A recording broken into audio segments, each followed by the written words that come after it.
Good Oh, yeah. stuff. Good stuff. It's always for the good stuff. The good stuff. It is a good day, night, evening, sunrise, sunset, somewhere. Of course. Always. Because we get to be online and hang out with all the wonderful people on the internet. Are we on the internet? Hello out there, internet. Hello. Hello, people. How are you today? Tonight. From Australia to Japan. Nova Scotia to Brazil. Azeroth and Barovia. Somebody asked the question, Scoob. I know. I was getting ready to, but you were on this roll about where are we at. You know, I was flashback into the first podcast I ever guested on, where it was like, that was like the opening bit was the whole, okay, we are here, and here, all these random places. But yeah, the beard. I have a face again. Yeah, we found out that he has this opening in his face called a mouth that you put things in. You can see me smile. All right, feeling good.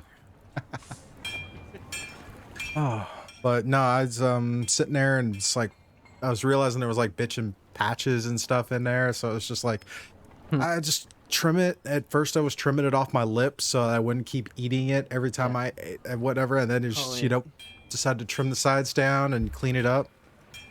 You know, even got the neck area a little bit. It's so nice and clean, so that's always a good thing. Oh yeah, so fresh and so clean. Oh, and there's that raid and the host.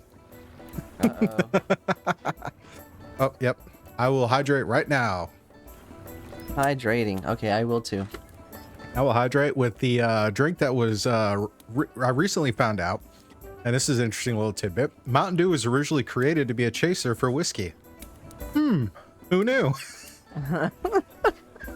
Hey, you know, whatever makes it smooth and better. You know, everybody has a term that fits in that word better. So if that makes it better, thumbs up.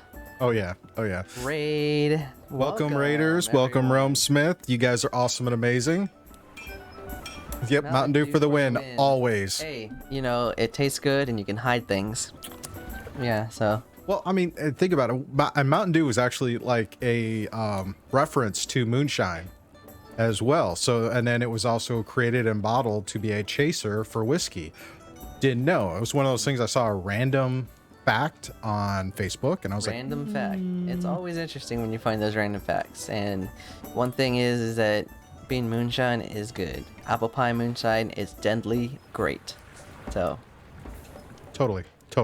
So saw this and was like, all right. So then it was like, all right, well, let me verify this. And it was Smithsonian site and whatnot verified it. So I was like, oh, wow. Didn't know. This is like a gamer's drink of choice. Hey, I gotta stick with the in crowd. If the gamers go, that's where I go. Shine away.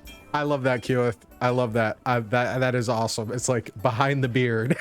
Behind the beard. See, now it's gonna be hard if I'm like grinning and smiling as a dungeon master. It's like, oh crap. It's like, hi guys.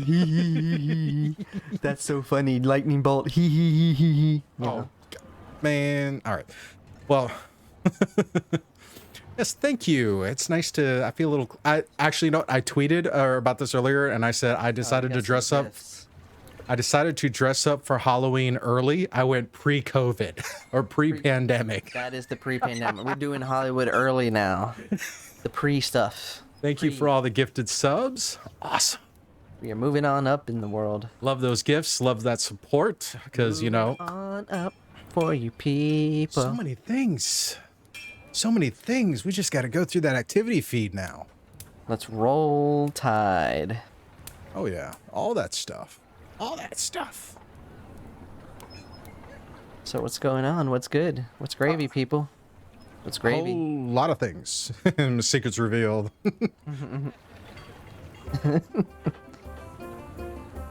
Away from your subscriber goal.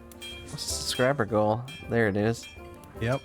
Oh, wow. I passed my subscriber goal. I got to change that goal now. Yeah. It was 75. Now it's whatever 5. Oh, yeah. So we broke our goal. Which I appreciate every one of you out there in the community. Train incoming. Yep. Gotta love those hype trains. Gotta love all that support. You guys are amazing. And I mean, wow, this is just so cool. Yeah, I should have trimmed up a little either. All right. Let's see. Quillith for gifted subs. Sakura for gifted subs. Justfall for the bits. Why? Okay. Realm Smith for the raid. 55 people coming in. Hope you guys will stick around. This is, of course, Scuba and The Ry. I am, of course, Scuba, aka Steve, aka a Smith Guardian with Realm Smith and one of the community dungeon masters. Lots of fun. Lots of things to do. I spend a lot of my time on Discord or in the interwebs doing various things, whether I stream games or we do this wonderful show. Of course, tonight, Scuba and The Ry. Saturdays, we have 2 D&D shows. We do a Twilight's Gleaming, which is myself and several friends that are also moderators. We do a continuation of a game we did for a charity one-shot back in August. And Saturday night, of course, we have Challenge Accepted, which is another community-based game. It's a group that goes off to take an assignment, and they go through a season trying to complete that assignment. Currently, they are doing both of these games right now are currently using material that is originally published for AD&D back in the early 90s. Challenge Accepted is currently doing a mission where it was originally part of the original Ravenloft campaign setting for 2nd edition D&D.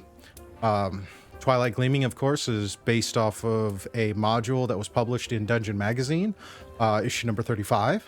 Also, Sunday mornings, I do a show called Sunday with Scoob, where we drink coffee, play video games, and hang out and potentially get into deep diving some of my various sessions that I do. So hopefully you guys are still here, sticking around. Consider a follow and whatnot. You can definitely find me on the Discords if you just shout out at me in any of the various places. And with that, I want to give a shout out to my moderators.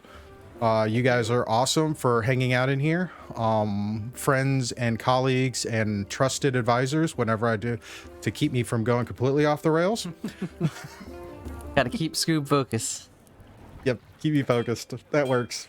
And of course, shout out to my co-host Ry, who spends his time once a week coming over here, and in between that sends me a bunch of random articles, which we use in a segment called Odds and Ends. I try to diversify it every now and then. You know, going off the rails isn't so bad. I mean, it's like it's like when you've heard me talk about being dungeon master and whatnot. Whatever plan you make for the session is great until the players start rolling dice. At that point, contact has been made, and all your plans go out the window, and all you can do is go along for the ride. You never know until you know, and then when you know, you wish you didn't. Yep. I got a couple of cool things for odds and ends. We may get into some random stuff. I've got a news article that we're going to discuss. It's kind of relevant to the world we live in today.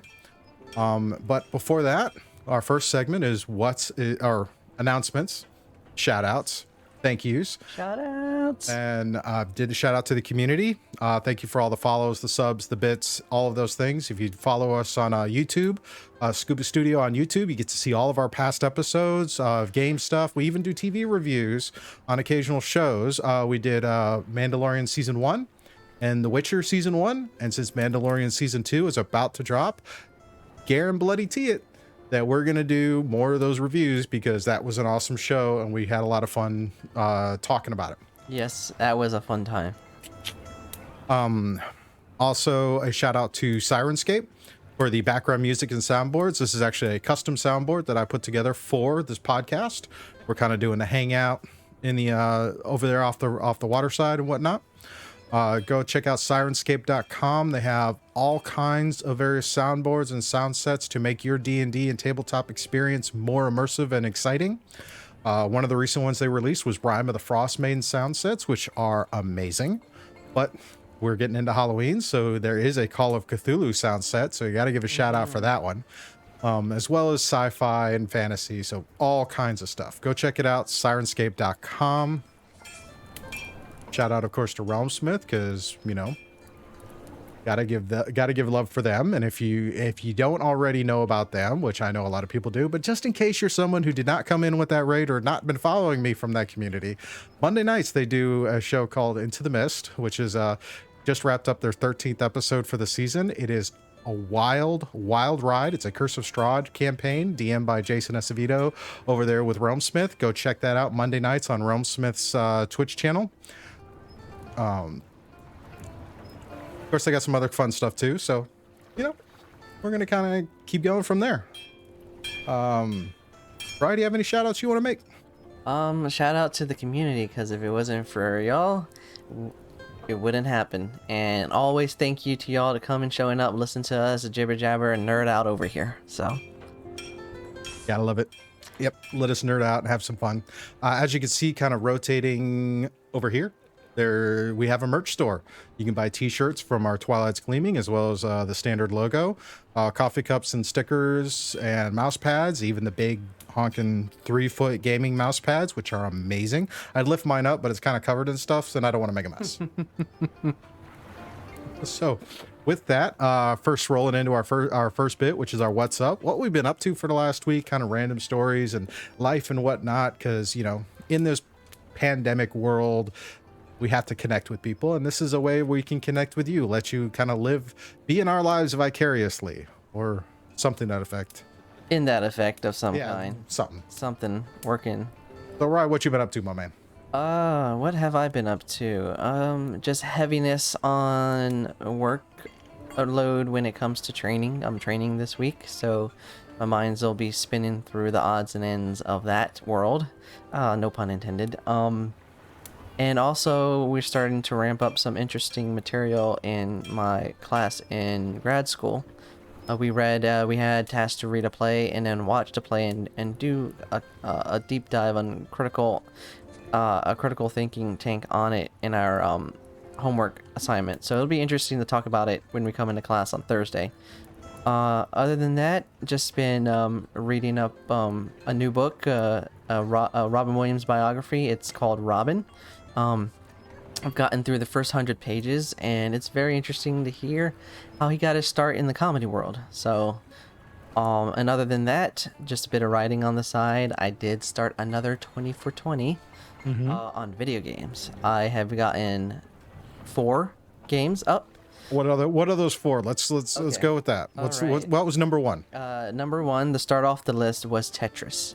Why Tetris? Tetris, the reason I decided to use this as the starting point on the list is because it was the first video game that I ever was given on the original Game Boy.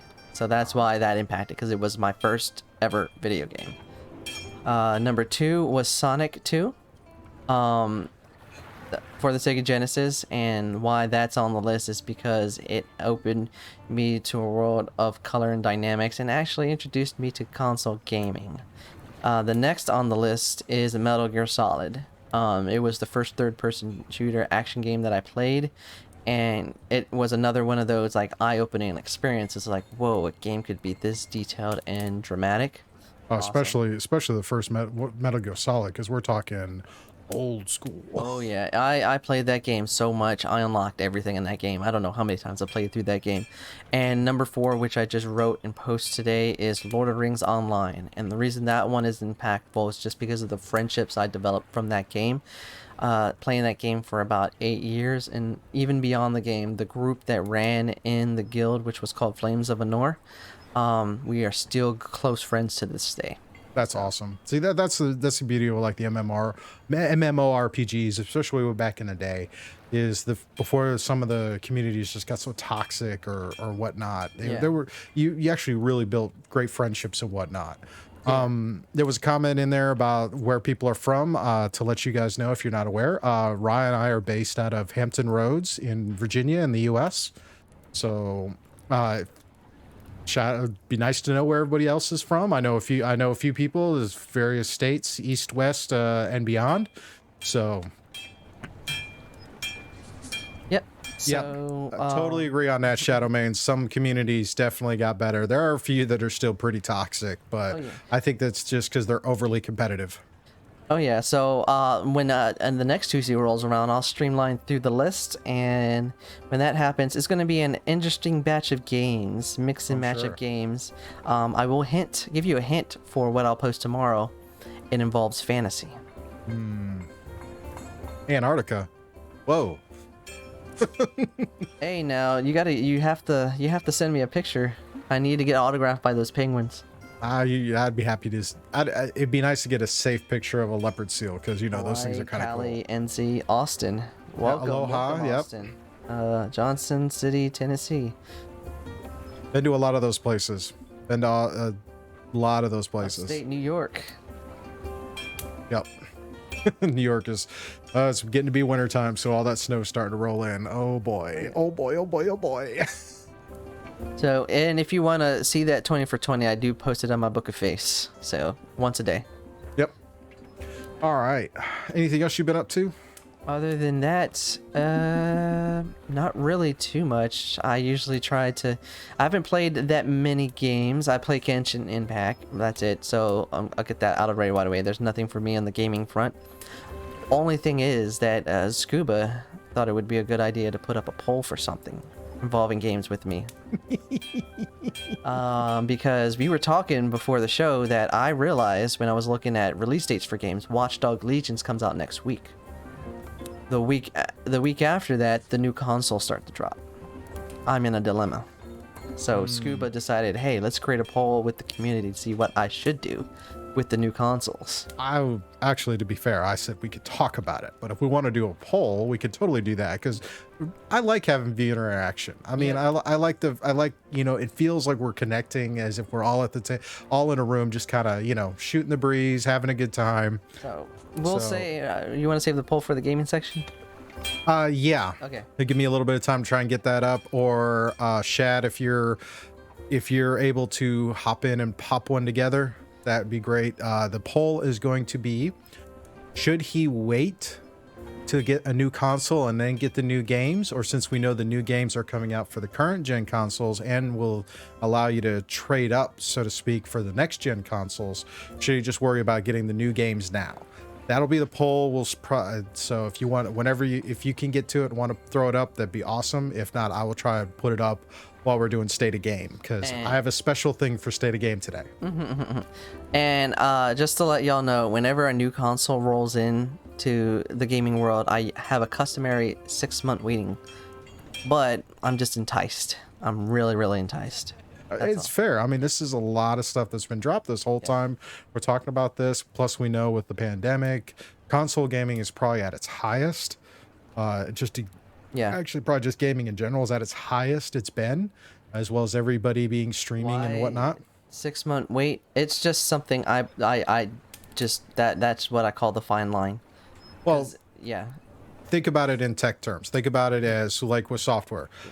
Launch models have to get patched because regardless of your troubleshooting or regardless of how stable you make a software package, the minute you release it to the wild, all of a sudden users are going to get their hands on it. And once users get their hand on it, as any software developer will tell you, once the users touch it, you find things that you didn't even conceive would be problems. So they've got a patch. If you typically wait 6 months for a new piece of tech out, you get through some of those initial software patches. Oh yeah, but I have never purchased a new console at launch. I will say the Switch is the exception because it's like a hybrid. It is, but still, it's a new piece of tech. Sometimes launch models, software updates, all of those things, you never really know what's going to go on. Block 89, welcome back, my man. Welcome, thanks. I see what you did there. Yeah, we're doing pretty good. We're doing great. Hanging out, having fun, talking games and consoles and all those wonderful things. I guess it's my turn to talk about what I've been up to. What have you been up to? Well, I've been trying to get organized for one. Organized? I don't understand this term. What is that? See, I have this whiteboard here with a whole list of things I'm trying to get done. So I'm trying to work through that. I'm trying to work on building out my Trello boards, and because trying to kind of work through and get all the dots and the I's and the T's and all of that stuff, so I could get caught up on some things, so I can get those things out. I wasn't feeling very good over the weekend. I think to let y'all know, I've always struggled with sinus issues and ear infections. For some reason, I guess my winnings on the genetic lottery, I have a lot of issues with ear and sinus. So much so that if you were a doctor and used a little light thing to look in my ear, you'd find it very fascinating. I actually have had doctors bring in trainees to take a look at all the scar tissue in my ear. I actually had my left eardrum replaced while I was active duty. That's an interesting experience, let me tell you. That does sound interesting. Yeah, so I got a little scar tissue over that, so I've always had issues with that. Anyways, with all of the stuff I've been doing the last few weeks, with all the community sessions plus my own sessions, a lot of time on Zoom calls, a lot of times recording and listening and all these other things, I have a feeling that putting earbuds in my ear so much has caused things to get aggravated. So I actually started having earache, and that translated to sinus issues, and it's just ended up not feeling very well. And I'm not a big fan of over-the-counter pharmaceuticals. I've spent years taking them for various things. There was actually a point early aughts when I was not feeling well and active duty. So what I would do is every hour I would pop an 800 milligram Motrin to try and feel better. Turns out I had a severe case of the flu. I thought I could self-medicate, which obviously that never works out well, and ended up using the Motrin, ended up chewing through part of my stomach lining, and that was clearly not fun. So since then, I've always been very hesitant on taking over-the-counter pharmaceuticals for anything that I'm not feeling well. It's just, it does not do well for me. I don't like it. And it makes me concerned, because if I get too dependent on it, then, you know, it kind of sucks. Ooh, bronchitis for 2 weeks. Oof. I feel for you. That sucks. Any kind of upper respiratory issue. Yeah. So had that. So I muscled through my Saturday morning game session, but unfortunately I just really wasn't feeling good, because with that, sometimes voice issues, because spending a lot of time talking and whatnot. So, you know, sometimes you need to rest. Sometimes you just need to take some time to rest. And that's what I did. Well, while I was resting, I'd figured I'd try to get caught up on some of my stuff. So trying to get more organized. I love digital applications for doing things like Trello and all these other things, but my problem is sometimes I get a little too lost in all the bells and whistles and end up overcomplicating the process. So I decided to take a step back. I was watching a recent video from Sam Woodall, who's affiliated with Alpha Gaming, and Harris Heller, and he did one where he was planning out his YouTube videos, and he had a bit where he talked about Trello. Well, I went back to rewatch it, grabbed how he did part of his Trello setup that I could see, and used that as a basis. So now I'm trying to build that out. And obviously, if you were watching behind the screen recently with Realm Smith, it was, hey, Jason, how do you use Trello to manage your games? Because I got to be honest with you, I could keep a lot up here for keeping track of my games, but if I want to really get into serious planning, I need a little more help to kind of work those guidelines. And considering, for those of you who don't know, I run 2 games on Saturday, I run games every other Sunday, and I run games once a month on Sunday, all for various friends. The ones and I run games every other Friday, roughly. So that's 5 games right now on the schedule every month, or almost sometimes every week. There are weeks where I average 4 games a week, and that's, you get in a lot of games. I do a lot. Well, I love doing it, and I love the look on my players' faces. I love the experience of telling stories. I love collaborative storytelling that's with D&D. And since I got laid off and this has become my world, this is where it's like doing the doing the D&D stuff, doing professional dungeon mastering, for lack of a better phrase, is kind of the thing I'm hoping I can make a career. So shifting from a technology based profession, I have my bachelor's in business administration and information technology, 10 years doing tech support and troubleshooting, and then getting into configuration management. So I understand technology. I'm a carpenter. I've loved building and doing things. Now it's like, let's shift. And the pandemic is a great opportunity to shift into a new career front. Yeah, that's what a lot of people have been doing. So it is a good way to revive the Scoob in a new light. Yeah. So, and Glock, I'm sure you can attest to it, because you got that thing you run for your kids at your school. That is really awesome and amazing. So all of that stuff. So I was trying to get organized on all that. On top of that, I had a new stove installed. Oh yeah, I remember that story. Yeah, so don't know if you're not sure, a couple weeks ago, actually a little over a week ago, Actually, it was a week ago, roughly. A week ago, we had some power surges because some squirrels had chewed through one of the power lines to the house, and my stove got fried through one of the surges, as well as like 8 surge protectors, but that's a different thing. So my dad was nice enough to help me out, and with getting a new stove, I had that delivered and installed on Sunday. My wife is ecstatic. So she's all about this new stove. Oh. Probably the coolest feature for the new stove is it's got a built-in air fryer option, so going to be testing that out. I as a foodie, I knew you would appreciate it. Well, you know, my girlfriend Angelica bought me an air fryer for Christmas a couple years back. So I love the air fryer. It is the greatest invention since sliced bread, and you're gonna love it just as much as I do. Wait. I can't wait. You can cook everything in the air fryer. Well, especially because this is an oven setting. It's instead of a little device that's like yay big. This is just open the oven. Guys, I'm just gonna start cooking some fries.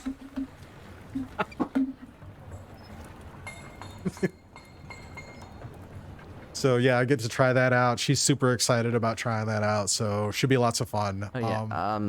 Yeah, you're gonna have a lot of fun, and it's give and take healthier to cook stuff in the air fryer. That's true. Very true. Very true. So with that, I again probably just announced. It looks like I got another community session coming up next Thursday on the 29th, right before all the Halloween shenanigans. So loads of fun there.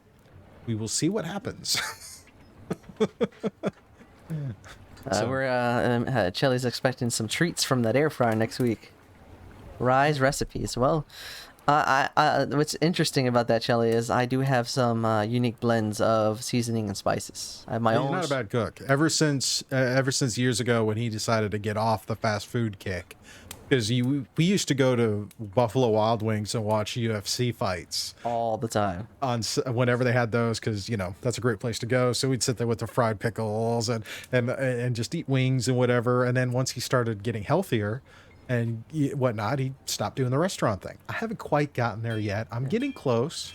For some reason, I feel revitalized now that I don't look so cavemanish, I guess. Would you guys consider B-dubs to be fast food? That is an interesting question. Something that would be a good deep dive conversation on what is fast food, because people, when they think of fast food, they think of, people have a wide thought process on fast food. Me personally, I would consider B-dubs, any place that's like a sports bar and grill kind of place. I don't consider fast food because it's designed for a specific thing. I would say that if it has a drive-through, it's fast food. That's a better explanation. See, got the winning argument right there. Does it have a drive-through? Yes, it's probably fast food. Sorry, Jason Stelly, you're fast food. You have a drive-through. Even though that's awesome that they do have a drive-through, but sorry. Yeah, I mean, that's literally what it is. You don't go in, you don't sit down, you don't order from a menu, you don't have a menu in your hands, reading through. You don't have a waitress or hostess or someone like that to talk to. Then it's if you can just drive around the building, go to a window, give them your card, give them your money, and they give you bags of food, and you drive off, then that's to me that's fast food. Yeah. And to me, you can tell the quality of the food. I've gotten to the point now that I would prefer to go into a sit down restaurant, and I would actually prefer to go into a small local dive as opposed to a big national international chain if I have the opportunity to do it. This is so weird. I can actually see my face. It's not covered in the beard. It's so freaky. All right. Moving on, people. Moving on. So, got our what's up, got our what we've been up to. Next up, we're going to talk about reviews, because that's one of the primary things for this show, is to give Ry a platform to talk about his various reviews. So let's move into the movie reviews. Let's do it. Yeah. I've never seen a B-dubs with a drive-thru, but I would use it constantly if it did. I thought you stopped eating at B-dubs. No, I always eat at B-dubs, but the thing is, I go local, so I go to Dirty Buffalo. So. That's true. Alrighty, and of course, we're running some of our Halloween themes, because next week is Halloween, so we're gonna have fun there. But we got a couple of reviews for you this week. First one is Digimon Adventure. I guess this is the last one in the Digimon series, which I kind of remember when this started. Yes, 20 plus years ago. They actually, just a quick random fact, they did do a reboot of the original series. They call it Digimon Adventures 2020. So it's simulcast right now on Crunchyroll and Funimation. So check it out there, anime fans. Well, Ry, tell us about this latest feature-length installment of Digimon. All right, Digimon Adventures, last Evolution Kizuna, and as Scuba mentioned, this is considered the last leg, the last hurrah for the original Digidestin. So what this film focuses on, it focuses on the main group of the Digidestin, mainly focused on Matt and Tai, the de facto leaders of that group. And they are college students and they're in the last year of college, so not only are they still out there fighting the good fight with the Digimon against the evils of the Digiworld, they are also trying to find their place in society, as will be embarking on that adult adventure on trying to find a job and all that stuff. So there is a twofold approach to this film, because there are dueling identities. They're trying to live an adult personal life, but also trying to stay those leaders as they have been all their lives in the digital world. And what happens is two terrible things happen. One, an evil entity starts to wreak havoc on both the real and the digital world, but at the same time they hit a crossroads, because they come to learn, all the Digidestins, specifically Tai and Matt, they learn that eventually their relationships will end with their Digimon. And for Tai and Matt specifically, this is considered their last hurrah, their last mission with their partners. So not only do they have to worry about trying to save the world again, but at the same time they risk losing that relationship bond with their Digimon. So there's a lot of emotions that's riding on this movie, and just to take a backdrop from a fan's perspective, anybody that has been following the Digimon series has watched this group of cast of characters grow along the way. And the one thing that speaks to the medium of anime, unlike a lot of other animation, is that when it comes to anime, characters actually progress. They grow, they mature, they actually learn lessons. And at the heart of this film is that they are learning the lessons of adulthood, relationships, and it's kind of pseudo coming of age, because it's more of an adult coming of age, because they are trying to find their purpose in this world, but also it comes at the expense of their relationship with their Digimon. So there's a very heart and human kind of emotional overture that happens while being placed along that typical good versus evil. You know, you have to come together to defeat the evil, a villain that is trying to, typically take over the world. But there's a slight twist in it, and I'm not going to spoil that twist, because it actually plays into that idea of how important is your personal relationship with someone at the expense of others. And that's what makes this movie more than the cartoon. It puts an appreciation to not only the fans that have been following the series for 20 plus years, but also does it in a way where it can bring in just people new. And if this is the only film they watch, they will get a full story from beginning, middle to end, because of that relationship, even if it's with a digital character, a Digimon in this retrospect. So once it gets into the final act of the film, it's the typical, they fight, they come find a reflection, have an epiphany, but it's an anime twist to the typical hero's tale when it comes to comic book or anime kind of experience. So overall, the journey is a very pleasant surprise, especially for fans of this series, but also it's a very human driven story about relationships and when that relationship has to end. So Interesting. Your thoughts, So Scuba? Digimon was like one of those things that came out as a competitor for like Pokemon. So Yeah. But I kind of like the Digimon stuff a little bit more in the early stuff, but I think this is really cool that we're talking about a story that when we first meet these guys, they're like 10-year-old kids, 10 or 12-year-old kids. And the anime, instead of locking them in that age like certain other protagonists in that other show, This one, they actually allowed the characters to grow up. Yes, they do. So what would you call it? What's the rating on this one? Overall, it's a very fun, enjoyable experience. Definitely, I sound like a broken record. For fans of the series, they will get true closure with this movie. It's both emotional and heartfelt, and even with the typical anime tropes and the typical kind of good versus bad, it does create some predictability, but it never takes away from that human relationship factor. So 4 out of 5 full price. It would be worth seeing in the theaters, but it is available on Blu-ray, so check it out, people. All right. Good night, Sakura. Enjoy work tomorrow. Be sure to catch this on the VOD here on Twitch later. Good night. Hope you check out the review. Yes, go check out the review at ryreviews.com. There's a link posted in the chat if you want to check that out. And so review number 2. There's 2 reviews here to you, people. This is a new show that came out on Netflix. New film, original film. Trial of the Chicago 7. Now, I have not seen this yet, but my wife was watching this yesterday. She actually came through here like she normally does to step out back. And she was like, have you seen this? Have you heard about this? This is real. No, haven't had time to check it out yet. And lo and behold, Ry's got a review for us, so take it away. All right, Trial of the Chicago 7. It is a film based on a true story, and it focuses on the 1969 case that follows a group of 7 plus 1 individuals that supposedly instigate a riot between protesters and police during the 1968 Democratic National Convention. So the story takes place at the court. The court drama takes place after the election of Richard Nixon. I apologize. And he tasked his attorney general to take up this case and try to charge these 8 individuals with instigating the riots during the convention. The writer and director of this film is one of my favorite writers, Aaron Sorkin.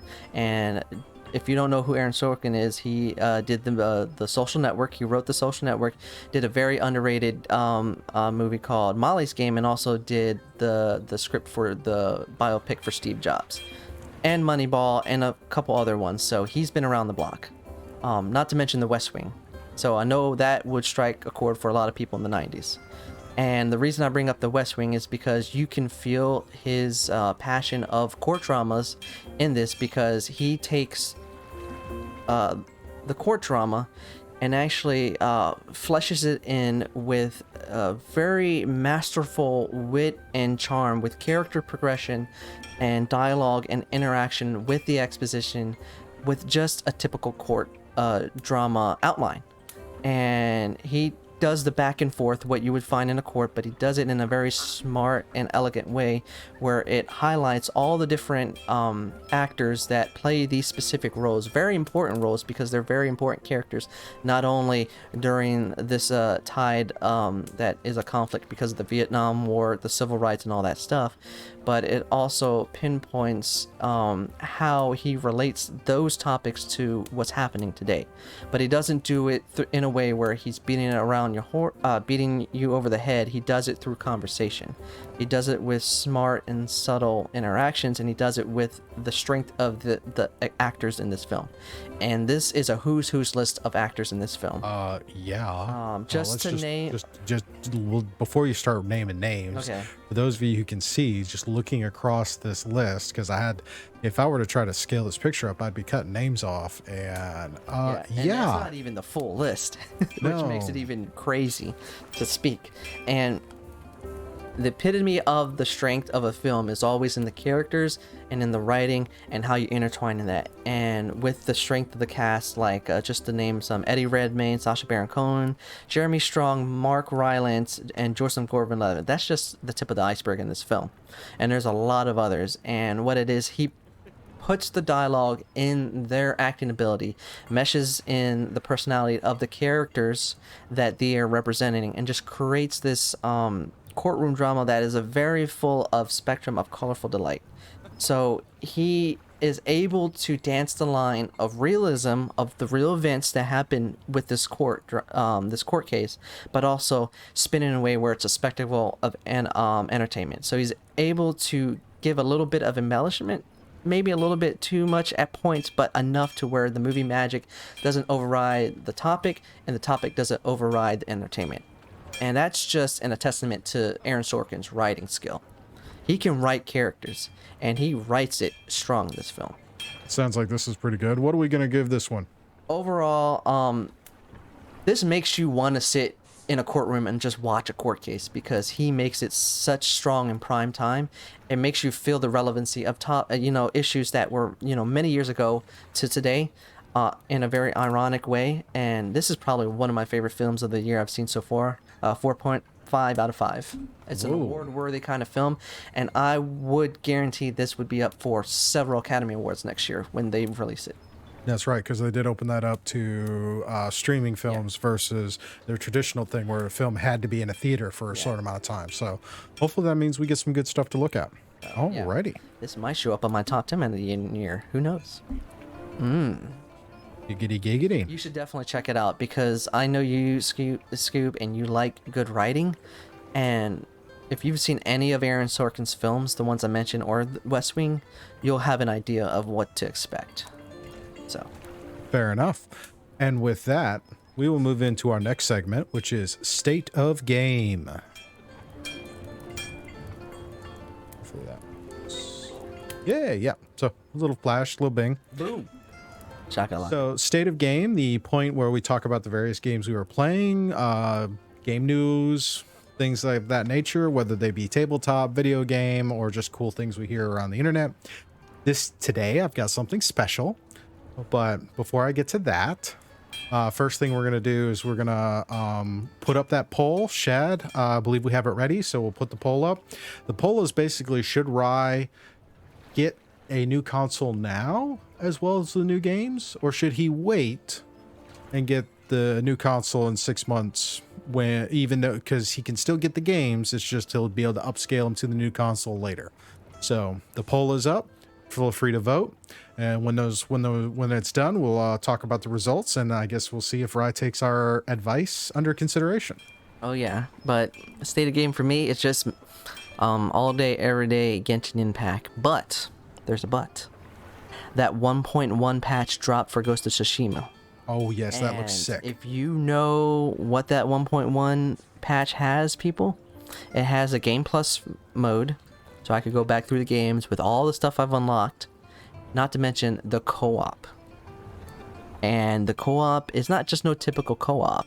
They have story missions, pair missions, and raid-style missions, where you can pick between 4 different characters and work through certain sessions. And they also have a separate story mode with the co-op. So guess what I'll be doing once I start to figure this out? Be rolling through that DLC. Oh yeah. So that's all I have on the game. Other than that, once I saw that Watch Dogs was dropping next week, I found a window of a game to get me from now until Cyberpunk.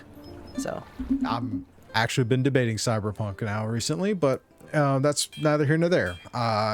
Unfortunately, I didn't get a chance to really dive into any games because, like I said, I wasn't feeling very well, kind of burned out slightly and a little kind of disorganized. So getting that back on there. Why am I debating it? Well, it's like $60, huh? Money does factor in when you're adulting. Well, then again, wait a minute. Well, see, I looking at the source, this is Shadow Mains. It's like, Oh yeah. Well, I forgot that, who we were looking at. that means I have more opportunity for content. Even though I just got started on BG3. But if I got Cyberpunk, that'd be more content. More content would be good. It's a $60 game. We can split it. I can say here's 30 to help you along the way. Say early Christmas gift, $30. I mean, looking at the source, my man. See, I'm not like you. I'm still trying to find a good game voice other than the D&D stuff if I wanted to get into video games. So I look up to you and I look up to your advice. Oh wow, yep. Yep, Monster Hunter is your blood and your passion, and I will probably get the next Monster Hunter game just because I do enjoy it. I'm just a little behind the curve, so I can't jump into, I can't do too much. I don't buy as many games as much anymore. Plus, Xbox Game Pass kind of keeps me from doing that. But every once in a while, I get maybe one or two. Well, Three.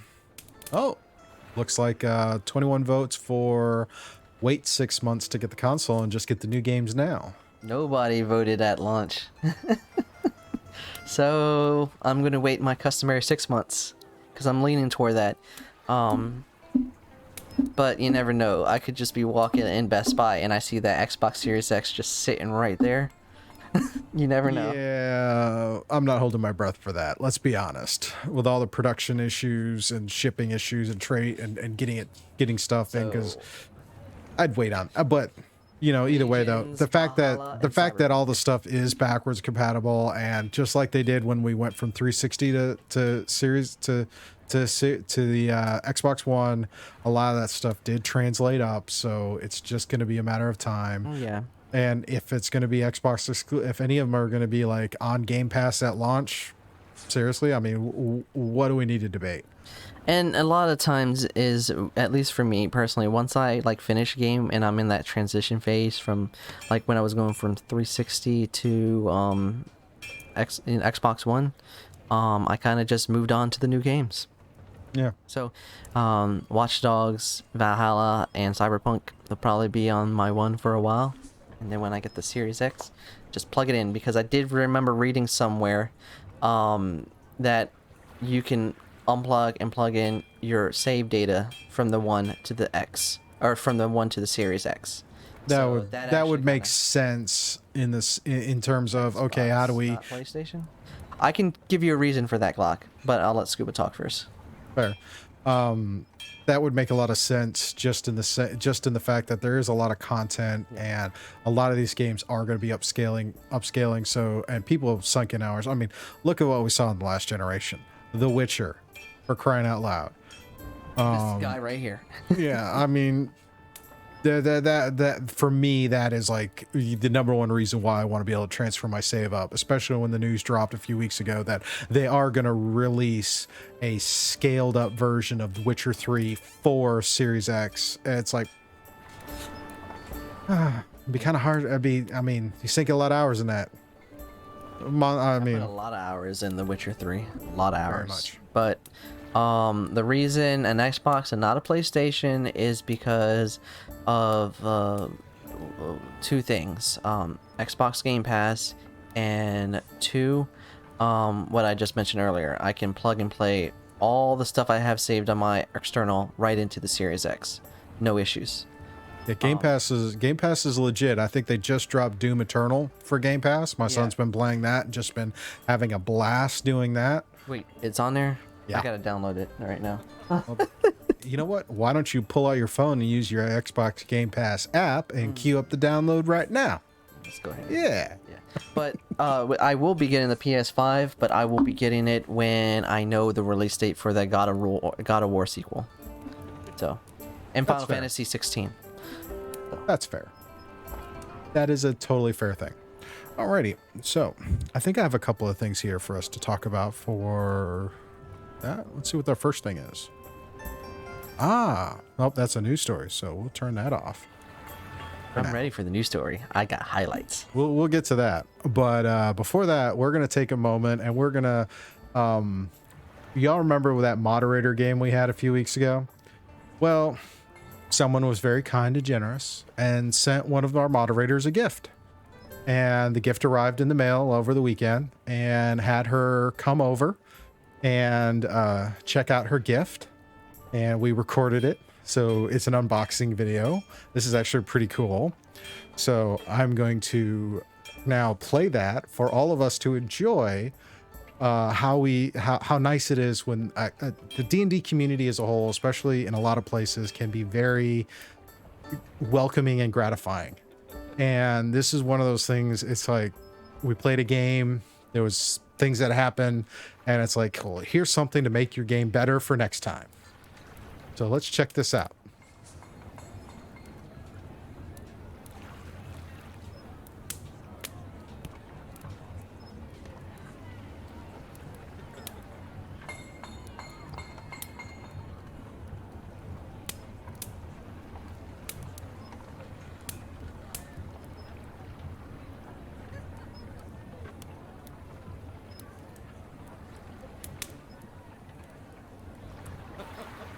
Is it what I think it is?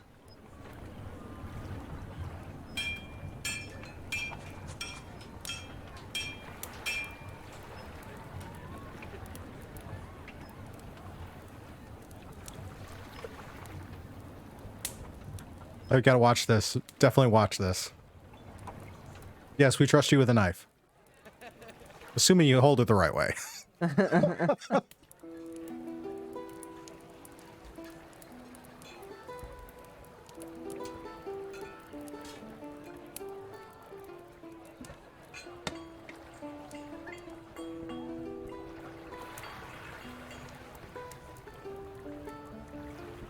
If you're wanting to know, this is from Forged Dice Company. It's a foldable dice tray. They come in a variety of colors and patterns. You can check them out on Amazon right now. Amazon, and I'm going to drop an affiliate link for them in the chat. If you use this link to go to Amazon and purchase this and purchase anything else on Amazon, you can support the studio in that way. So drop that right now because I want to.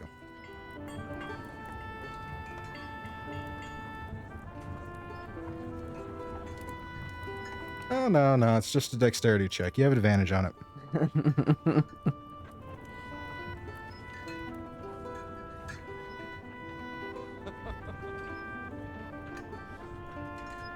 It's because I'm a dungeon master.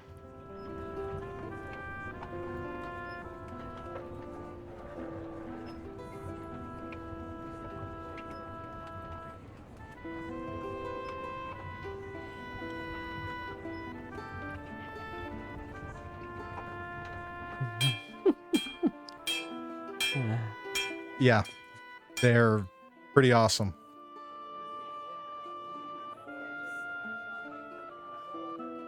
Look at that pattern. I mean,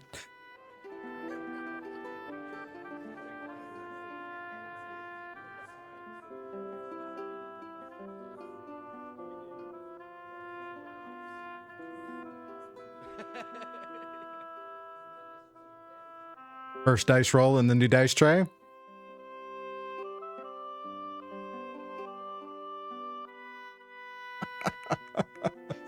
So yes, a big shout out and a thank you, Jasfar, for sending that for Maeflower. She loved it, as you can tell from the video and her comments in chat. So when we get another game with her, she will not be throwing dice on the floor as they roll off the table. So wanted to give a shout out and a love for that. So, but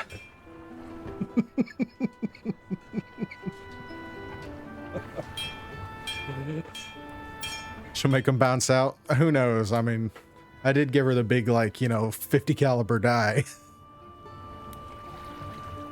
No, she actually, we're actually thinking about reconstituting Teens on Parade.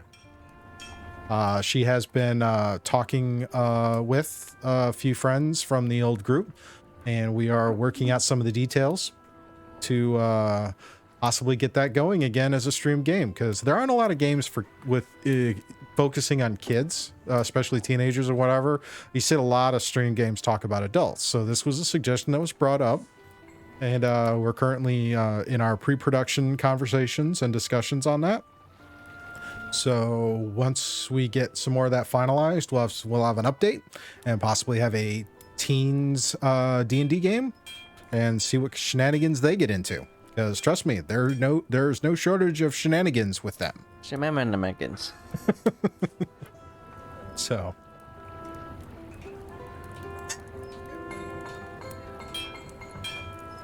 Yeah, I'm sorry I had to cancel the game on Sunday, Shadow. I really wasn't feeling very good. So, yeah.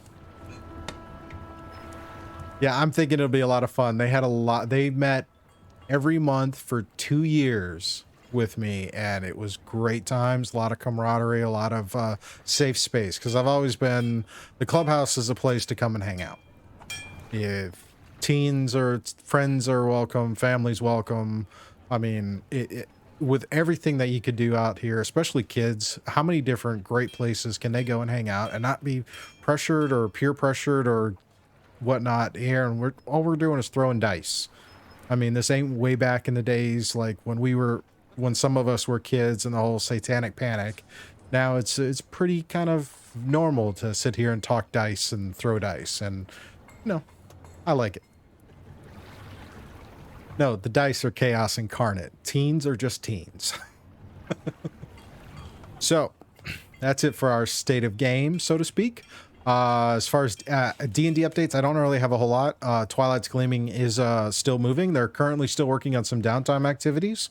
Trying to discover this large shadow that's been hanging out. Oh, Monster Hunter D&D. Let's talk, Shadow. Let's talk. I don't mind doing at least a one shot for that. If you want somebody to DM it and you got some peeps who want to play. Yeah, Glock, definitely. Should go, if you anything, go back to our older episodes up on YouTube. Check our interview with Glock. He does a after school club doing D&D, and it's quite fascinating.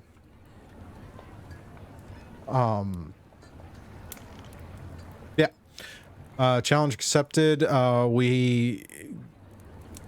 about to get into some shenanigans. I did a rerun of their last one if you want to get caught up.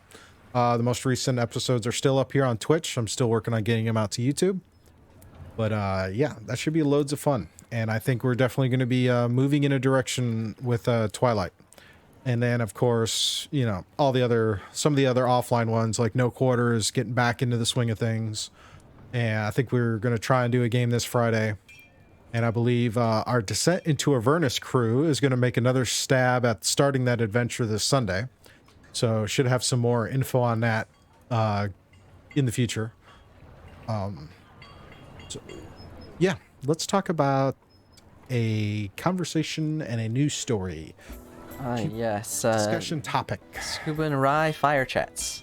Yep, here's our fire chat for this week, and we're going to talk about the whole thing we're in now with Zoom calls. There's an article that came out. This was from NPR. The headline of the article is "Time to Ditch Those Awful Zoom Calls, CEOs Say."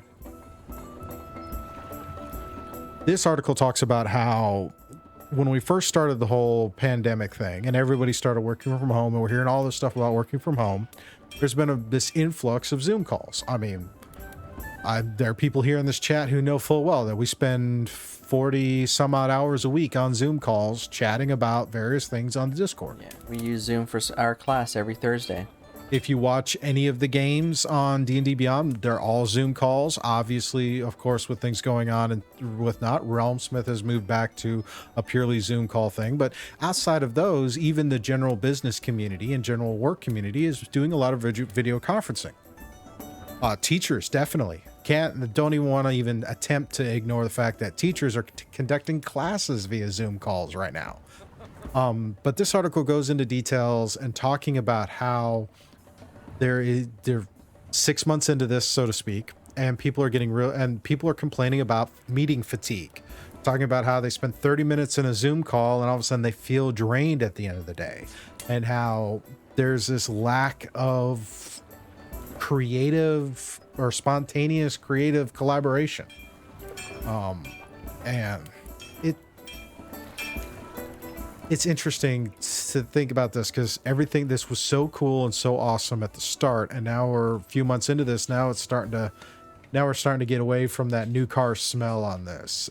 But despite all of that, there's still conversations about how there's some of the things we're seeing, like there's a change in etiquette. Obviously, If you're used to going into a conference room to have a meeting, there's certain etiquettes that you would follow. Doing a Zoom call, there's some of those etiquettes seem to be going a little bit to the wayside. Yeah. People have admitted how they will just get up and step away while they're in the middle of a Zoom call and then come back. People talking about, the thing is like if you're in a conference room and everybody's talking, it's not so distracting. But if you're on a Zoom call with a bunch of people and everybody starts talking, it's like, whoa, wait a minute, hold the phone. Yeah, it's this article does do a good deep dive on all the different aspects, and not only does it hit up on how, like, after that new car smell has waned off, it's been affected a variety of different industries that have been having to move their people home for the time being. One of the things is that etiquette things. There's just one thing I pulled out from the article that was it says that, quote, some workers also admitted to exercising, taking a shower, watching TV, and cooking or preparing meals while participating in virtual brainstorming meetings, end quote. So people are starting to um, merge in their work and home life together just because they're home pretty much most of the day now because of this, and they're just forgetting that separation of work and home, which was there before COVID, and now with a lot of companies changing to possibly moving a lot more of their workforce to home with the various articles we have been talking over the last few months. Some of those companies are starting to think maybe we should try to curtail that back a little bit. Once, we hit the safe zone and the vaccine's out there, maybe return some of the stuff back to normal. Well, despite all this, there are several major companies that are still investing in office space. Yeah. There's a couple of references in here how Amazon purchased the Lord and Taylor building on Fifth Avenue in New York. Yeah, they did. And they bought up office space in Bellevue, Washington State, to have these spaces for collaborative conversation. They're also citing that, big surprise, younger people tend to ignore some of the social distancing guidelines to still be able to have a conversation with coworkers about XYZ topic. And some people miss the being able to have just a spontaneous conversation with coworkers. Yeah, it is very hard to do it when you're working from home. So, what some places have been trying to do, it's not particular in this article, but the article does emphasize is that they try to emphasize those, like, it's not a meeting per se, but it's one of those like chill side chats, like an hour just breaking and talking with your colleagues to try to stem up that interaction again. But it also, many of the workers that are working from home, they like working from home, but they also miss that interaction. One of the things to point out when you talk about leasing space, another major company, Facebook, is leasing out office space at ornate New York landmark, the former James A. Farley Post Office building as well. So they're finding places to put people in spaces and doubling down on that office space per se. What this can actually do, which when I was reading this article, is like this will actually create another new business. The one thing we talk about with this COVID is creating new businesses, and one thing that it made me think about was there is, I don't know if it's a national thing, but at least in this area, there's this thing called Gather. I don't know if you've noticed this around the area, but they are filling up these empty spaces around the area in Hampton Roads in different cities, particularly the one that I know is in Town Center, where it's a gathering space for companies so they can rent out space for their people to meet at on occasion. Yeah, that seems to be a common thing. I mean, we've seen that right now with like people who work from home or whatever being able to rent office space to hold meetings in a little more professional capacity. Yeah. So there's definitely something interesting with that. But here's the thing though, as much as I talk about this, and one of the quotes here, this is a great one, especially if you're follow investing, because we all look for various people, and when they speak, and one of them happens to be Warren Buffett, from his, where's that quote?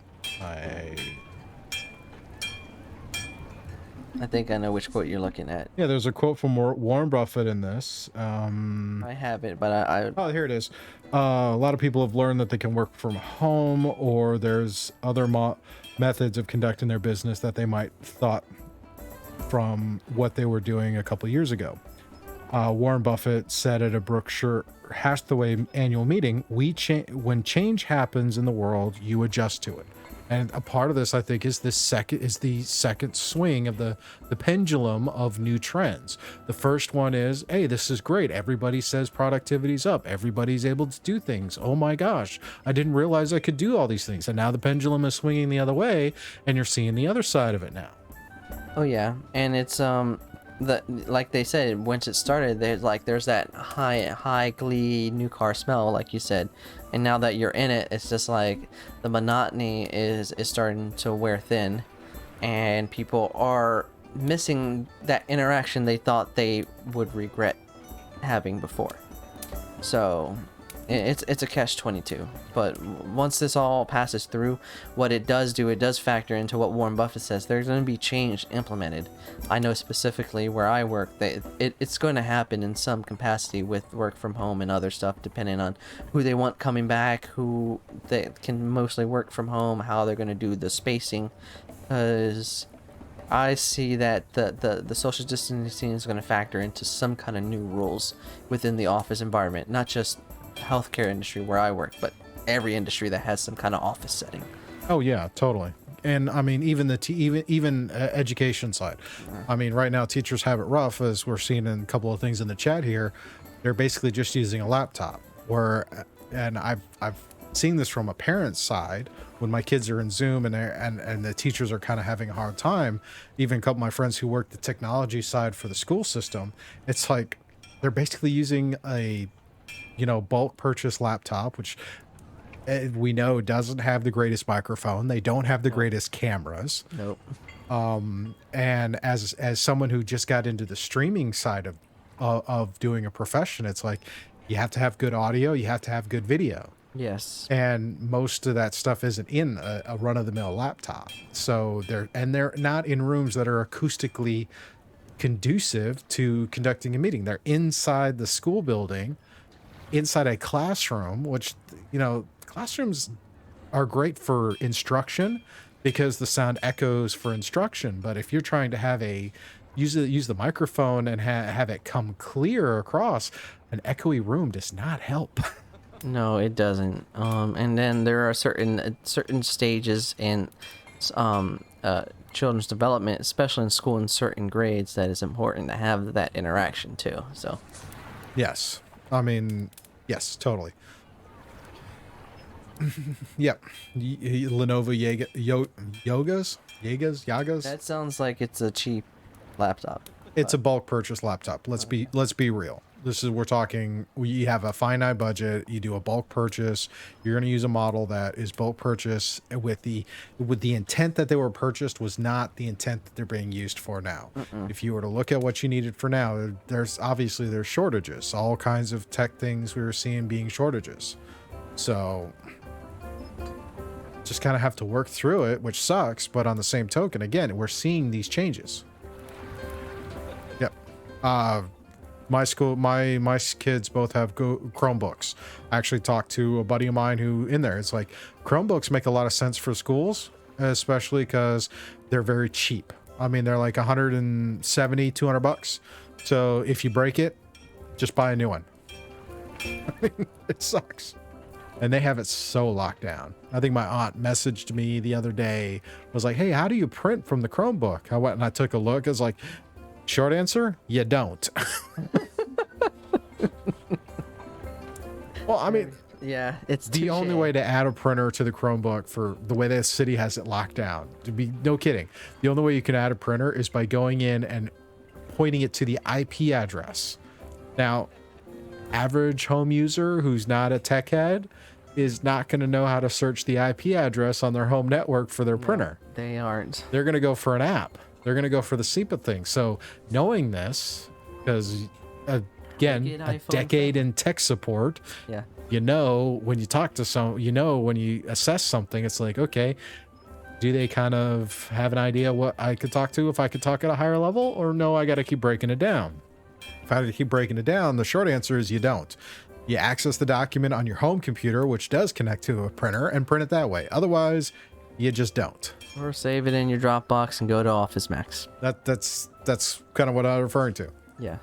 Because, I mean, you can access their school thing. They can access all the websites through the other computer.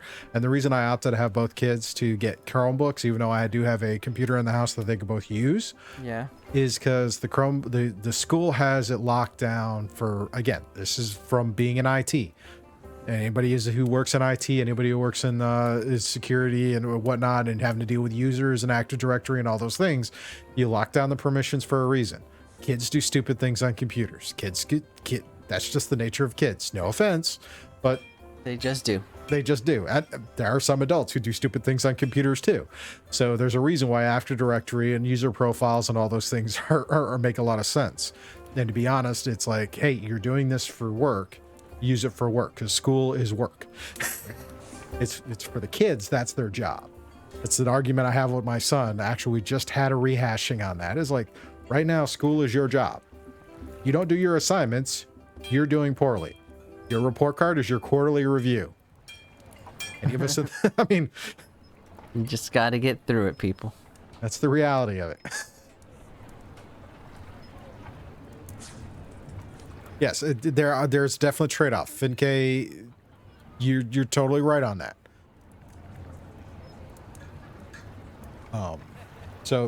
And the thing is, we look at this article, and we're talking about this article, and we're talking about the fact that despite all of that, they're still showing that in some of the workplace consultant Corn Ferry found in a survey that few, as in just about 14% of employees, are looking to return to the office as will be a mandatory thing.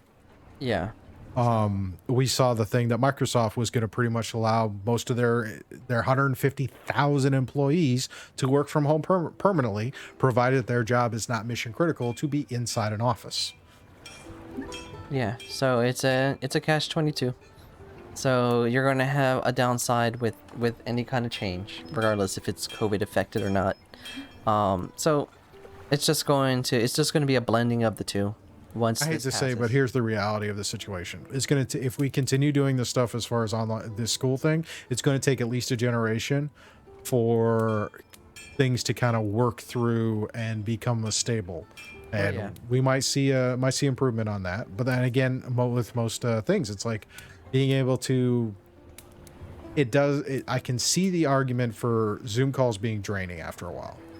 And I could see, sometimes with that, like I've called out and put out a Zoom link just to have a virtual hangout, virtual cubicles, so to speak, because there are people who cannot interact with anybody due to various reasons. Yeah. Whether they're immune compromised and they're stuck at home, they are in a position where they can't have people come in, they can't have interaction with people, or they just generally live alone. And with everybody not being around, they're lonely. I mean, it's human nature to socialize and be social people. Oh yeah, like recently we used Zoom for all the family and the cousins in San Francisco to do a quick happy birthday shout out to a great grandmother. And you know what the funny thing is? Video calling technology has been around for a couple of years now. Yeah, it's been around for a while. It has. And it's one of those things. It's up until this, it kind of felt like a cool gimmick, and be like, hey, well, we can do this. We can have a video call. Let's have a video call instead of a voice call. What do we opt to do 9 times out of 10? Have the voice call. Now that we have all of this stuff and we're away from each other because, we can't be around for various reasons, video calling is now becoming just the norm. I prefer having a video call. I mean, my mother lives in Wisconsin right now. And every so often we do a call via Discord, and instead of being virtual, or being just audio, it's like, we'll just pop the video and just hang out and chit chat. It feels more natural now, just a video call. Oh yeah, exactly. There's a good one. Video calls for baby showers and all those things. Alrighty, so fireside chat done. Now we can move on to odds and ends. Oddies and endies, people. Yes, odds and ends. So, I'm going to shut that off. All right, odds and ends. So each week, Ry scours the internet. Yes, I do. And finds various articles that he sends me in a message group that we have. And every week I go through them and I try to find some that are just kind of cool and odd or interesting or have a theme. As always, he sends me way more articles than I can possibly string together for a cohesive thought. That way it helps you pick and choose. It is. Some of the stuff that didn't make it this week is Microsoft Flight Simulator. Somebody went in and coded a PlayStation 5 and an Xbox Series X as 60-story skyscrapers in game, which was kind of cool. Yeah, it was kind of funny when I saw that. There was a talk about Netflix having a really great 2020, but not really sure if they're going to have a good 2021 because of all the streaming services that are out there. Yeah. Netflix wanting to be put out 6 animated films a year, which is definitely ambitious. More power to them. But we got a couple of articles this week that really kind of struck it. I felt like it'd be great, and they fit with some of the other things we've talked about today. I call this the feel good odds and ends because this is 2 articles that make you feel good. These are 2 really great feel goods. Let's go with our first really cool feel good, because you know what? It's fall, and for those of us in America, it's football season. Yes, it is, and dog season as well. Let's talk about this. Last Sunday, during the Tennessee Titans and Texans game, they decided to do something really cool. The Titans partnered with Mars Pet Care for their annual Better Cities for Pets adoption drive. This is a means to adopt animals from various shelters or whatnot and give them homes. What happened during the game is they had 200 seats out of the stadium where they put these giant cutouts of animals that are available for adoption. And you could go to their website. It's www.bettercitiesforpets.com to learn more information and check it out. And with this partnership, what they did is Mars Pet Care covered the adoption fees for these animals up to $100,000 worth of adoption fees to kind of help bring pets into the home. One of the things they've noticed, and this is again unexpected because of the COVID stuff, is there has been an increase in the number of adoptions of animals from shelters because people want companionship, and sometimes some of the best companionship you can get is via a pet.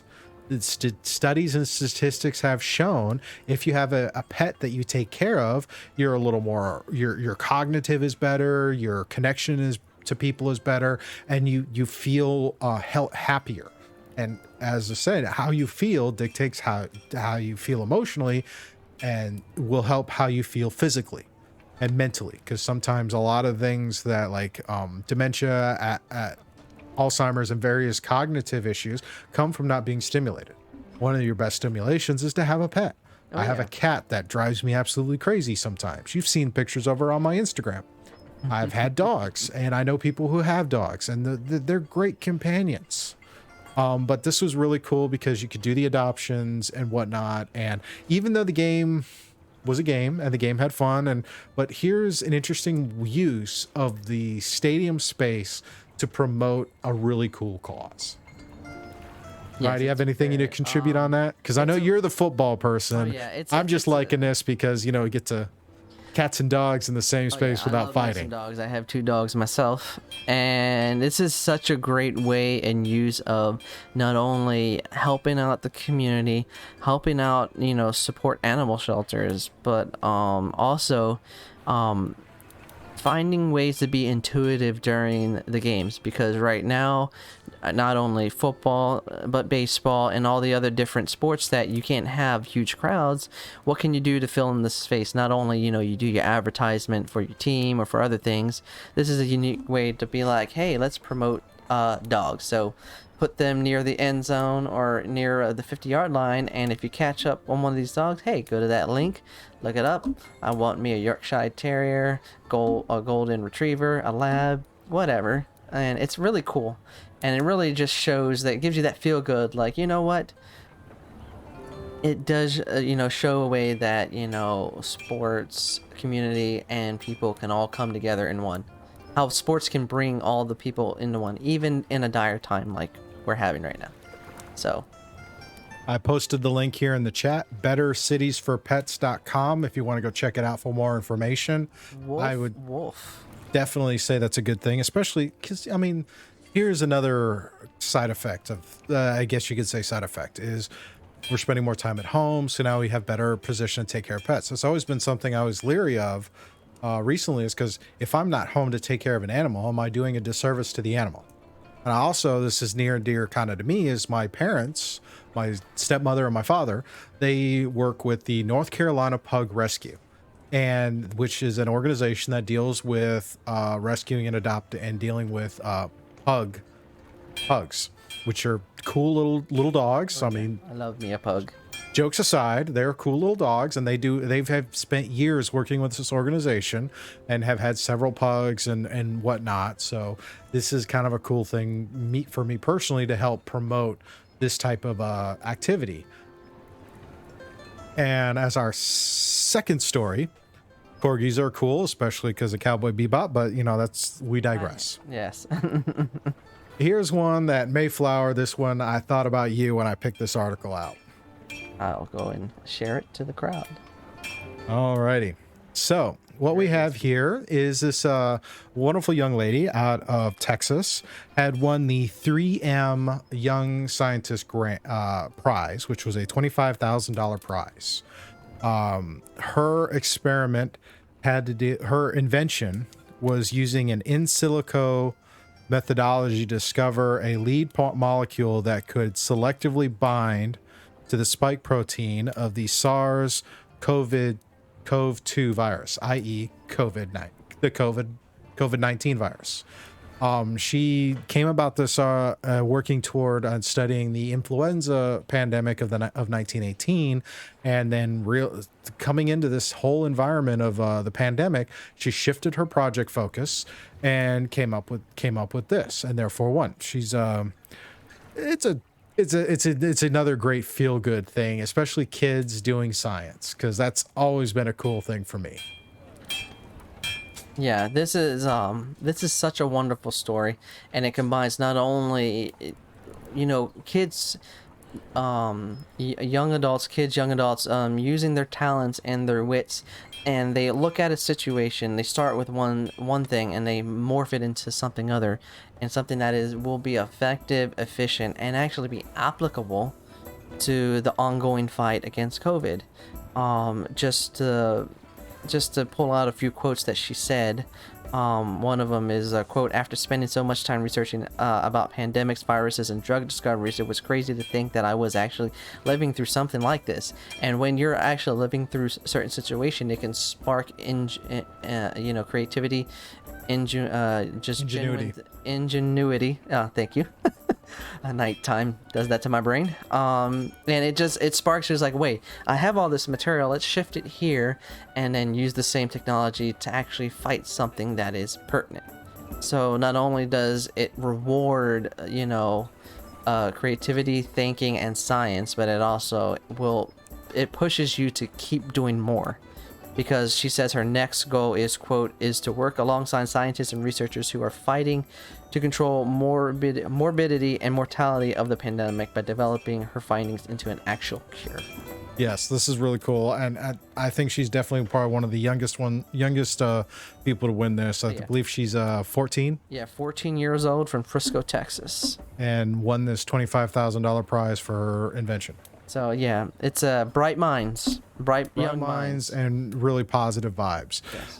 If you're unsure of what the methodology that we're talking about, in silico was actually coined in 1987, and it refers to conducting biological experiments purely inside a computer simulation, instead of spending hours and hours in space in a medical lab to develop these things. You can do this whole bit through. So for us being tech heads and geeks and all these things and thinking about Jurassic Park and the whole gene sequencing and all of that, here is another cool facet of how technology has kind of helped make things better, because now you can run a computer simulation and save on space, but still process.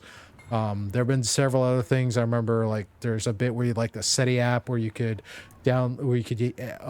add your processing power to the SETI installation to deconstruct signals heard from space.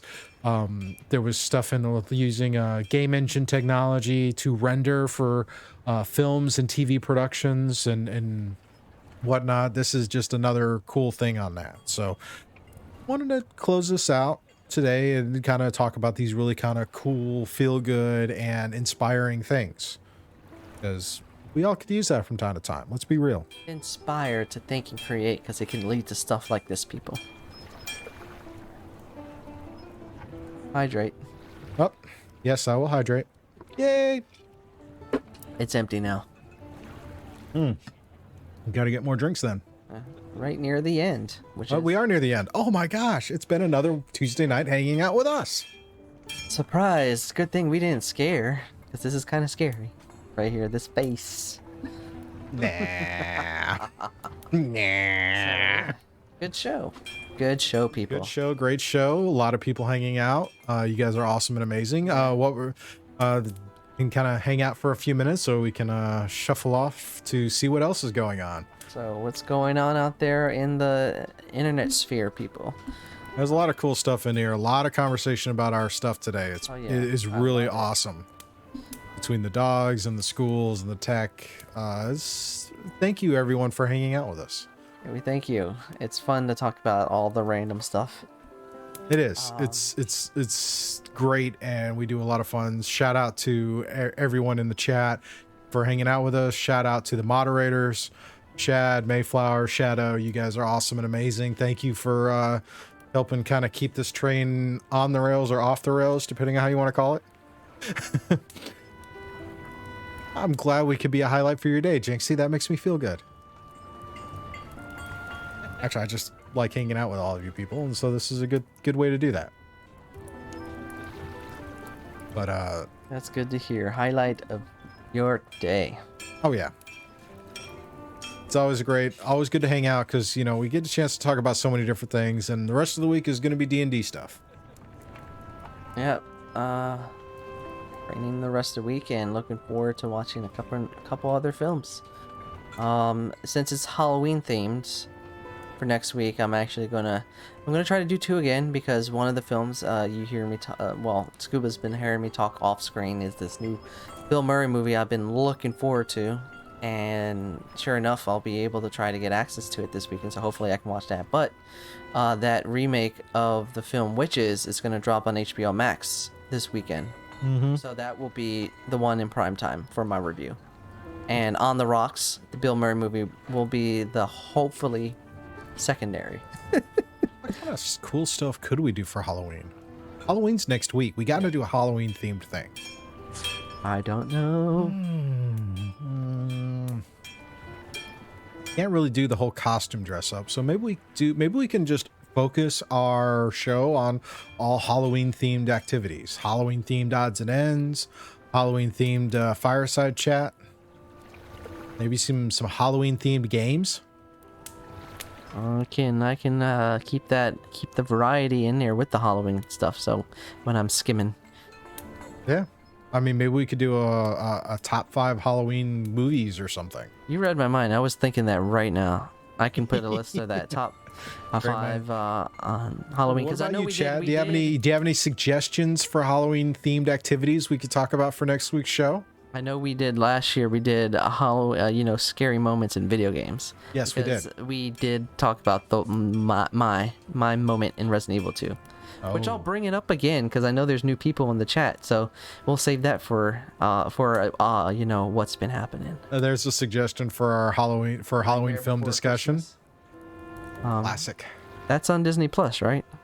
It probably is. It's considering. I mean, what does a House of Mouse not own? Okay. It's probably a shorter list. While we're here, still chilling, I'm gonna check. Where's my Disney Plus at? There it is. But yeah, we'll probably do a couple of things via social medias or the Discord, which if you are not part of our Discord, we do have a studio Discord. It's a way you can talk with the casts for the various streams, as well as check up and have conversations, continue conversations talking about the podcast and whatnot. Would you look at that, people? It is on Disney Plus. Score. They have a whole Halloween playlist. My favorite is a classic Donald Duck cartoon, Trick or Treat. It's like my favorite. All right. Trick or treat. I might check, just to watch it. I won't write a review for it, but I can give my 2 cents. Save it for a Halloween special review.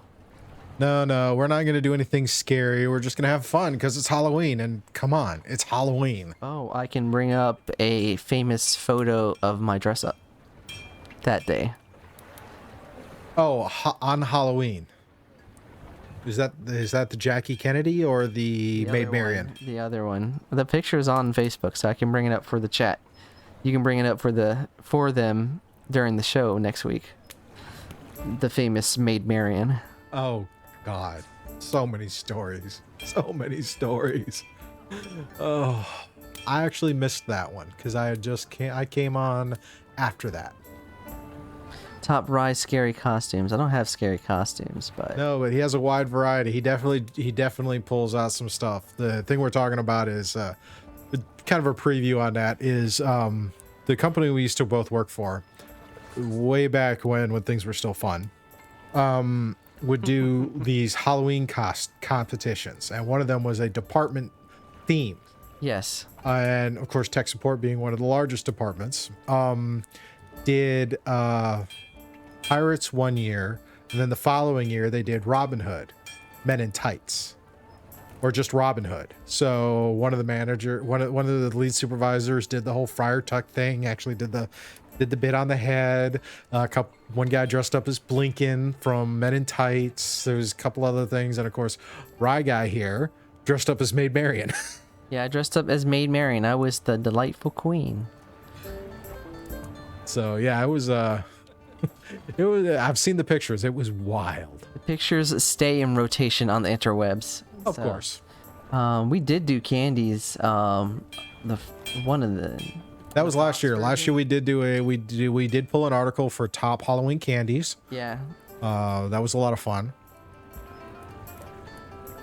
But I think they want us to do our own top 10 Halloween candies.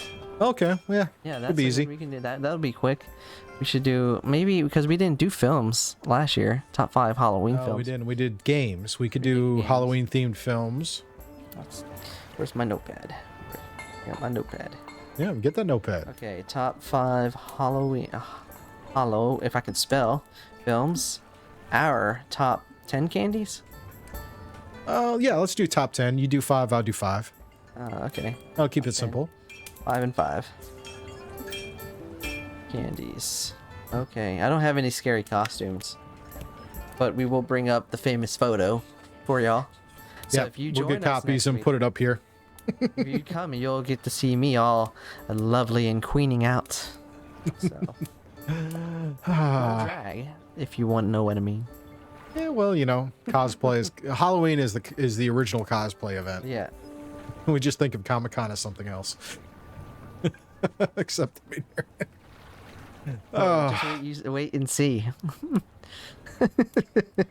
Halloween themed stuff. Halloween. I got top 5 films, our top 10, maybe Nightmare on Elm Street. Oh wait, there was a thing. What is it? Nightmare. There was a thing I got an email about not too long ago. Where was that? Oh yeah, on the DMs Guild. If you're not familiar with it, DMs Guild is a repository of information for Dungeon Masters game stuff. They are running a promo right now, and they have a Halloween themed sale for various modules. So and Glock makes a good point there. what's that? Is Nightmare Before Christmas a Halloween or Christmas movie? I see that question, and I raise you another one. Is Die Hard an action film or a holiday film? That has been a raging debate forever. Touche there, Scuba. Touche there, Scuba. You're rattling some people's hearts right now. You're gonna see chairs flying soon. Did you see that Die Hard ad? There's a Die Hard ad which is hinting maybe the return of John McClane. Oh God, no. No, he did. It was for the Die Hard battery, but he reprised his role, including the limo driver. And that people are thinking maybe that's a subtle hint, because there was talk of another Die Hard movie a few years back. So, and just some tidbits I just read here that Fast and Furious is going to end with movie 11. Just reported. Just popping out random things. I'm just surfing the net right now. Saladin coming out of the ether. Oh, Saladin, he does exist? He does exist. But why? Why and what? No, it didn't end. No, Fast and Furious has not ended because Fast 9 was supposed to come out this year, but it got pushed because of COVID to next year. So, is there any truth to the rumor that Black Widow is going to come to Disney Plus premiere? well, they pushed it to May 7th, 2021. There's a couple of buzz, a couple of the various third party, fifth party sites that were talking about how Black Widow is going to come to Disney Plus premium video. Well, they're moving Soul's coming on Christmas Day, but you don't have that premiere access. So I think with Disney shifting to streaming, if they do bring their bigger movies, they're probably just going to drop it in there and not worry about that premiere tag, because that kind of backfired on them. You saw an ad for it on Disney Plus? Okay. How about the news? Fast and Furious movies. Yeah, he was just talking about that. It's just I'm kind of over Fast and Furious. I'm kind of just over it. John, I'm gonna save that for an odd and end, and I'm just gonna let you look at the screen so you'll see. Save that for next week. Maybe talk about an odd and end. Probably found one. Right now, I'm not gonna say it. Keep the mystery for the chat. We'll save that. We'll save that for odds and ends next week. Oh, I just found a fun odds and ends, people. Just wait and see. It's not Hollywood themed, but it will be in the. It is Hollywood themed. It's just not Halloween themed. I don't know. See, the nights get into me. But just wait. I'm not even gonna hint at it. Just wait, people. Just know you're gonna react the same way Scuba just did when we talk about this article. The first Fast and Furious is good. For me, my favorite is the fifth one, because the fifth one is that big shift in the story. I can watch that I can watch that multiple times.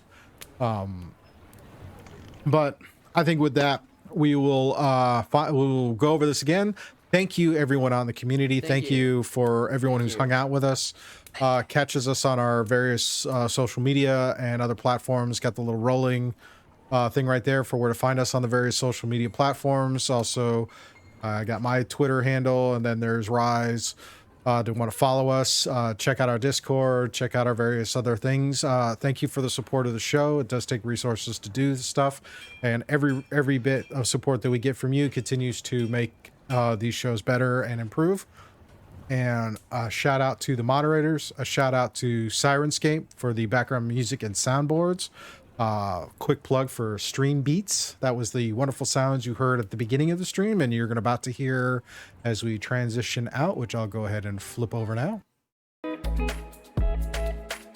So, y'all have a wonderful evening, wonderful week. We will hopefully see you Saturday morning for Twilight's Gleaming.